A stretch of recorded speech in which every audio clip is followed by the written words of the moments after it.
Hello students, welcome to my YouTube channel Professor Ravindra Gaekwad, ACE Coaching Classes Washi. Me professor Ravindra Gaikwad. आपण 11वी वर्गामध्ये प्रवेश करणार आहोत. काही दिवसापूर्वी आपला 10वीचा रिझल्ट लागलेला आहे आणि याच्यामध्ये काय तुमची 11वी ॲडमिशनसाठी काही सीईटीची एक्झाम शासनाने ठेवलेली होती. 21 ऑगस्टला जी सीईटी होणार होती तर ती सीईटी 10 तारखेला आपण जी आर आलेला आहे आणि त्याच्यामध्ये ती कॅन्सल झालेली आहे. आणि कालपासून म्हणजे 12 तारखेपासून तुमची ॲडमिशन प्रोसेस ही चालू झालेली आहे. तुम्ही एकदा 10वी मधनं 11वी मध्ये जाण्यासाठी तुम्ही कुठली तरी फॅकल्टी चॉईस केलेली असेल, आर्ट, कॉमर्स, सायन्स, आणि मला असं वाटतं की बरेचसे विद्यार्थी सायन्स फील्डला वळण्याची शक्यता आहे. तुम्ही जर समजा सायन्स ही फील्ड निवडलेली असेल तर त्यावेळेस तुम्ही कुठल्याही कॉलेजला ॲडमिशन वाशीमध्ये घेऊ शकता. जसे की कर्मवीर महाराज जगदेव महाविद्यालय वाशी असेल किंवा अजिंक्य ज्युनियर कॉलेज वाशी असेल, तर अशा दोन्हीपैकी कुठल्याही कॉलेजला जर तुम्ही ॲडमिशन घेतलं तरी आपल्याला केमिस्ट्री हा विषय सायन्समध्ये महत्त्वाचाच असतो. त्याचबरोबर फिजिक्स, बायोलॉजी ॲज वेल ॲज मॅथमॅटिक्स, तर हे 4 प्रकारचे विषय असतात त्याच्यामध्ये. तर मी केमिस्ट्री हा विषय शिकवतो. ह्या केमिस्ट्री या विषयामध्ये तुम्हाला जर वेगवेगळ्या ब्रँचेसमध्ये 12वी नंतर जायचं असेल, मेडिकल साईडला जायचं असेल, इंजिनिअरिंग साईडला जायचं असेल, तर त्याच्यामध्ये वेगळ्या प्रकारचे ब्रँचेस आहेत. कॉम्पिटेटिव्ह एक्झाम आहेत, स्टेट लेवलच्या, काही नॅशनल लेवलच्या. तर त्यावेळेस तुम्हाला केमिस्ट्री आणि फिजिक्स हे कंपल्सरी असतात. जर तुम्हाला मेडिकलला जायचं असेल तर ह्या दोघांसोबत तुम्हाला बायोलॉजीचा अभ्यास करावा लागतो. आणि इंजिनिअरिंगला साईडला जायचं असेल तर तुम्हाला फिजिक्स, केमिस्ट्रीसोबत मॅथचा अभ्यास देखील करणं गरजेचं आहे. तुम्ही जर चॅनलवरती नवीन असाल तर चॅनलला सबस्क्राईब करा, बेल आयकॉनचं बटन प्रेस करा आणि व्हिडिओ बघितल्यानंतर तुम्हाला तो व्हिडिओ कसा वाटतो तो कमेंट बॉक्समध्ये कमेंट करा आणि तुमच्या लाईक्स महत्त्वाच्या आहेत. आपण सध्या 11 केमिस्ट्री जो हा विषय आहे तर त्याला आपण क्लासेसला सुरुवात केलेली आहे. तुम्ही जर ॲडमिशनच फिक्स सायन्सला घेणार असेल तर तुम्ही क्लास जॉईन करण्यासाठी मला माझ्या नंबरवर कॉल करू शकता. माझा मोबाईल नंबर आहे 9309906621. प्राध्यापक रवींद्र गायकवाड सर, केवाडीकर. तर अशा या नावाने हा मोबाईल नंबर आहे. याच्यावर तुम्ही कॉन्टॅक्ट करू शकता की क्लासचा ॲड्रेस कुठं आहे, ऑनलाईन जे प्रोसेस असणार आहे, त्या ॲडमिशनची प्रोसेस काय असणार आहे. तसे वेगळ्या प्रकारचे तुम्हाला काही प्रॉब्लेम्स आले तर तुम्ही त्या नंबरवरती कॉल करू शकता. आपण केमिस्ट्री हा विषय शिकत असताना त्याच्यामध्ये बेसिक आपल्याला केमिस्ट्रीची डेफिनेशन माहीत असणं गरजेचं असतं. केमिस्ट्रीला आपण रसायनशास्त्र असं म्हणत असतो. Means it is a branch of science which deals with study of composition, structure and properties of matter are called as chemistry. की केमिस्ट्री एक अशी सायन्सची शाखा आहे की ज्याच्यामध्ये एखाद्या मॅटरच्या कंपोजिशनचा, म्हणजे तो ॲटम कशापासून बनलेला आहे त्याला कंपोजिशन म्हणायचं, एखाद्या मॅटरच्या प्रॉपर्टीचा किंवा त्याचं जे स्ट्रक्चर आहे त्याचा ज्याच्यामध्ये स्टडी केला जातो त्याला आपण काय म्हणतो, केमिस्ट्री म्हणतो. Means it is a branch of science which deals with study of properties, composition and structure of matters are called as chemistry. की ज्याच्यामध्ये किंवा ज्या शाखेमध्ये आपण एखाद्या पदार्थाच्या कंपोजिशनचा, त्याच्या स्ट्रक्चरचा आणि त्याच्यामध्ये असणाऱ्या केमिकल आणि फिजिकल प्रॉपर्टीचा स्टडी करतो त्याला आपण काय म्हणतो, केमिस्ट्री म्हणतो. But this chemistry having the various branches. पण त्या केमिस्ट्रीमध्ये वेगळ्या प्रकारचे ब्रँचेस आहेत. फिजिकल केमिस्ट्री असेल, ऑर्गॅनिक केमिस्ट्री असेल, इनऑर्गॅनिक केमिस्ट्री असेल किंवा बायोकेमिस्ट्री असेल किंवा अनालिटिकल केमिस्ट्री असेल. There are mainly 5 branches of the organic chemistry. की केमिस्ट्रीच्या मेनली करून 5 ब्रँचेस आहेत. तर त्याच्यामध्ये फर्स्ट ब्रँच आहे what is the organic chemistry. Organic chemistry म्हणजे कार्बनी रसायनशास्त्र म्हणतो आपण त्याला. याच्यामध्ये कार्बन कंटेनिंग जेवढे काही कंपाऊंड्स आहेत ते आपण ऑर्गॅनिक केमिस्ट्रीमध्ये कन्सिडर करत असतो. जसं की तुम्हाला माहित आहे 10वी मध्ये मिथेन, इथेन हे तुम्ही कंपाऊंड ओळखलेले आहेत किंवा लिहिलेले आहेत, बरोबर. याला म्हणायचं ऑर्गॅनिक कंपाऊंड्स, म्हणजे हा येतो ऑर्गॅनिक केमिस्ट्रीमध्ये. What is the inorganic chemistry. अकार्बनी रसायनशास्त्र कशाला म्हणायचं मग, ज्याच्यामध्ये कार्बन व्यतिरिक्त जे कंपाऊंड असतात त्याला आपण इनऑर्गॅनिक कंपाऊंड्स असं म्हणत असतो. जसं की तुम्हाला माहित असणारा कंपाऊंड असेल एखादा सल्फ्युरिक ॲसिड म्हणजे H2SO4, हायड्रोक्लोरिक ॲसिड म्हणजे HCl असेल, नायट्रिक ॲसिड म्हणजे HNO3 असेल. याच्यामध्ये कार्बन दिसतो का रे, नाही दिसत. H2SO4 आहे, HCl असेल किंवा HNO3 आहे, याच्यामध्ये कार्बन अब्सेन्स आहे, याला म्हणायचं इनऑर्गॅनिक कंपाऊंड. ज्याच्यामध्ये कार्बन नाही अशा कंपाऊंडचा ज्याच्यामध्ये स्टडी केला त्याला म्हणायचं inorganic chemistry. Then what is the physical chemistry. मग भौतिक रसायनशास्त्र कशाला म्हणू शकता.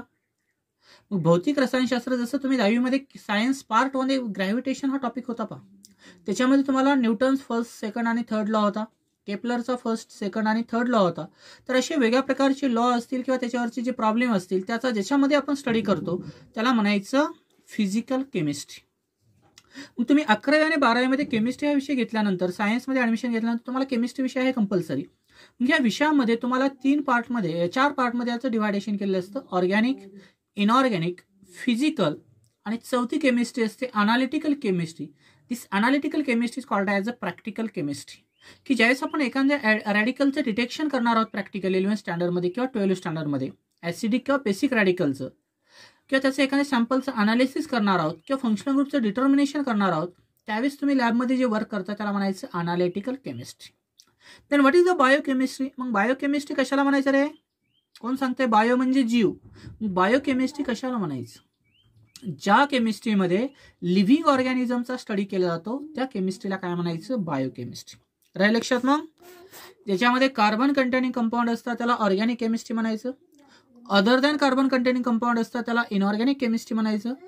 ज्याच्यामध्ये लॉ किंवा प्रॉपर्टीज किंवा प्रॉब्लेमचा स्टडी केला जातो त्याला म्हणायचं फिजिकल केमिस्ट्री. जी प्रॅक्टिकल केमिस्ट्री असते त्याला म्हणायचं अनालिटिकल केमिस्ट्री. आणि जी लिव्हिंग ऑर्गॅनिझमची केमिस्ट्री असते त्याला काय म्हणायचं? बायोकेमिस्ट्री. ओके. मग आज आपण काही बेसिक गोष्टीला सुरुवात करणार आहोत का? तर आपण मॅटर या घटकापासून सुरुवात करू, जे की तुम्हाला 9वी पासून मॅटरची डेफिनेशन सर्वांना पाठ आहे. स्क्रीनवरती बघा आता. What is means by matter? Anything that occupies space and has mass are called as matter. की इनव्हर्स मधल्या कुठल्याही वस्तूला जर तो जागा व्यापत असेल किंवा पर्टिक्युलर असं वस्तुमान असेल तर त्याला आपण मॅटर असं म्हणतो. Matter is made up of indivisible tiny particle. की मॅटर हा इनडिव्हिजिबल म्हणजे डोळ्याने न दिसणाऱ्या लहान लहान पार्टिकल पासून बनलेला असतो. The smallest particle of matter are called as atom. मग आता ॲटम कशाला म्हणायचं पहा? The smallest particle of an matter. की मॅटरचा जो लहानात लहान घटक आहे त्याला आपण काय म्हणतो? Atom. Means the smallest particle of matter are called as atom. मग इथे तुम्हाला ह्या 2 डेफिनेशन लक्षात ठेवायचे आहेत. फर्स्ट टर्मची ज्यावेळेस तुमची एक्झाम होते त्यावेळेस या डेफिनेशन विचारतात ज्याला आपण व्याख्या म्हणतो.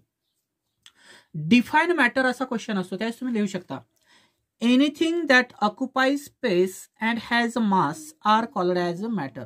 दुसरी डेफिनेशन तुम्हाला विचारली what is the atoms? The smallest particle of matter are called as atom. Okay. Then what are the states of matter? कोण सांगते मग? मॅटरच्या किती स्टेट असू शकतात रे? एक जण उत्तरला आणि तो म्हणला sir there are mainly 3 states of matter. पण मी म्हटलं नाही, मॅटरच्या 5 स्टेट असतात. तो म्हणला सर कोणकोणते असू शकतात?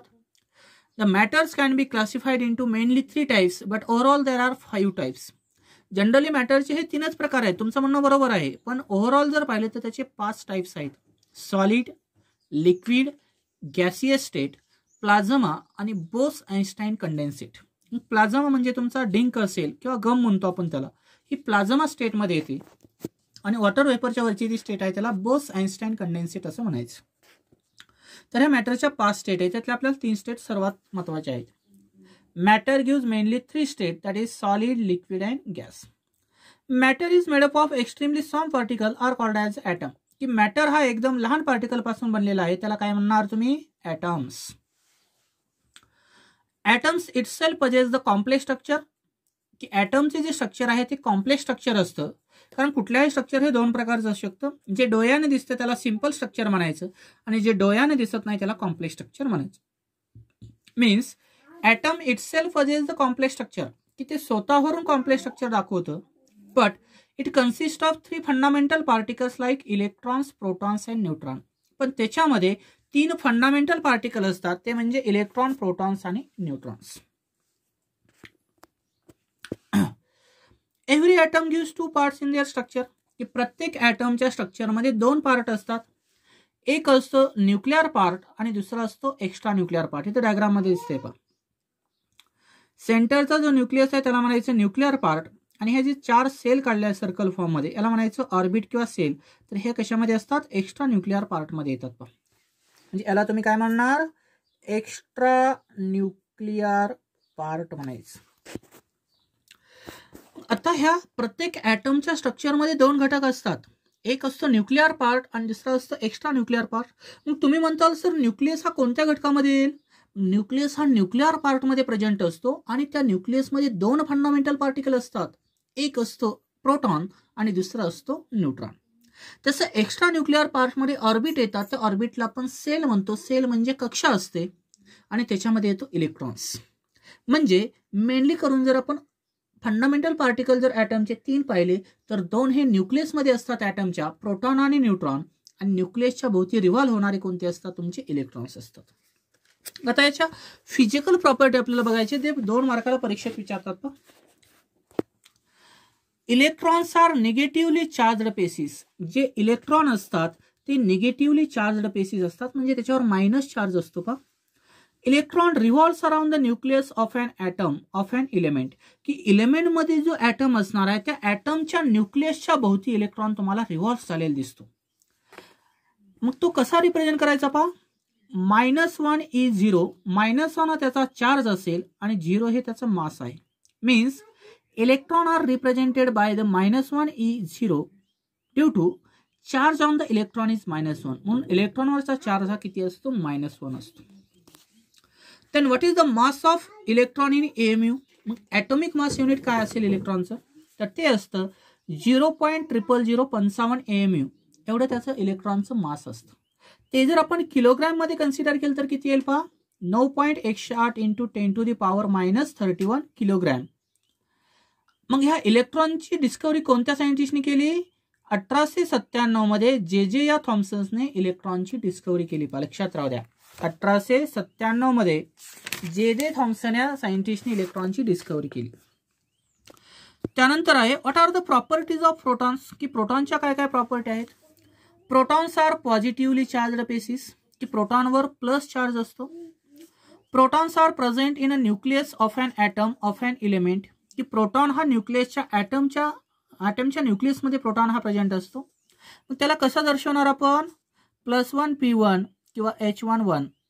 हे खालचं जे आहे ते युनिट चार्ज असतो आणि वरचं जे आहे ते मास आहे. म्हणून प्रोटॉनवरचा चार्ज हा +1 असतो आणि इलेक्ट्रॉनवरचा चार्ज हा -1 असतो. Then what is the mass of proton in AMU? तर AMU मध्ये ते मास किती असेल? 1.0073. एवढं ॲटॉमिक मास युनिट त्या प्रोटॉनचं असतं. आणि किलोग्रॅम मध्ये किती असतं? 1.672 × 10⁻⁻27 किलोग्रॅम. याची डिस्कवरी कोणत्या सायंटिस्टने केली? पहा, 1911 मध्ये अर्नेस्ट रुदरफोर्ड या सायंटिस्टनी प्रोटॉनची डिस्कवरी केली. कोणत्या सायंटिस्टनी? अर्नेस्ट रुदरफोर्ड या सायंटिस्टनी त्याची डिस्कवरी केली. पण त्याच्यानंतर आपल्याला पाहिजे what are the properties of neutrons, की न्यूट्रॉनच्या प्रॉपर्टी काय काय असतात? Neutron are the chargeless. न्यूट्रॉनवर कुठलाही चार्ज नसतो. जसं प्रोटॉनवर प्लस आणि इलेक्ट्रॉनवर मायनस चार्ज असतो, त्याप्रमाणे न्यूट्रॉनवर कुठलाही चार्ज नसतो. Neutrons are present in a nucleus of an atom of an element, की इलेमेंटमध्ये जो ॲटम आहे त्या ॲटमच्या न्यूक्लियसमध्ये प्रोटॉन आणि न्यूट्रॉन असतात, पण प्रोटॉनवर प्लस चार्ज असतो, न्यूट्रॉनवर 0 चार्ज असतो. त्याचं रिप्रेझेंटेशन कसं करणार? चार्ज 0 आहे, स्मॉल n, आणि मास 1 आहे, म्हणून याच्यावरचा चार्ज किती आहे? 0. याचे ॲटॉमिक मास युनिट जर पाहिलं न्यूट्रॉनचं तर 1.0087 आहे आणि वरी किती होतं? 1.0073. म्हणजे शेवटी 73च्या इथं काय घेणार? 87. किलोग्राम मध्ये वरचं वेट होतं 1.672. इथे किती आहे? 1.674 × 10⁻⁻27 किलोग्राम. ज्यावेळेस तुम्हाला डिफरन्स विचारतील प्रोटॉन इलेक्ट्रॉन, इलेक्ट्रॉन न्यूट्रॉन किंवा प्रोटॉन आणि न्यूट्रॉन मधला, त्यावेळेस तुम्हाला हे पॉईंट महत्वाचे आहेत. पहा, याची डिस्कवरी जेम्स चॅडविक या सायंटिस्टने 1932 मध्ये केली. पहा, जे 1932 मध्ये जेम्स चॅडविक या सायंटिस्टने न्यूट्रॉनची डिस्कवरी केली. 1911 मध्ये अर्नेस्ट रुदरफोर्ड या सायंटिस्टने प्रोटॉनची डिस्कवरी केली आणि त्याच्यामध्ये इलेक्ट्रॉनची डिस्कवरी 1897 मध्ये जे थॉम्सन या सायंटिस्टने केली. पहा, तर अशा तऱ्हेने आज आपण फर्स्ट लेक्चर अटेंड केलेला आहे. पहा, तुम्ही जर अनेक एकदा चॅनलवरती नवीन असाल तर चॅनलला सबस्क्राईब करा, बेल आयकॉनचं बटन प्रेस करा आणि तुम्हाला जर क्लासेस लावायचे असतील तर जो काही कॉन्टॅक्ट नंबर सांगितलेला आहे त्या कॉन्टॅक्ट नंबरवर तुम्ही कॉल करू शकता. त्यावेळेस तुम्हाला त्याचा ॲड्रेस भेटला जाईल, त्याचे काही PDF नोट्स असतील ते तुम्हाला दिले जातील, तर तुम्ही कॉल करून भेटू शकता. Okay, thank you.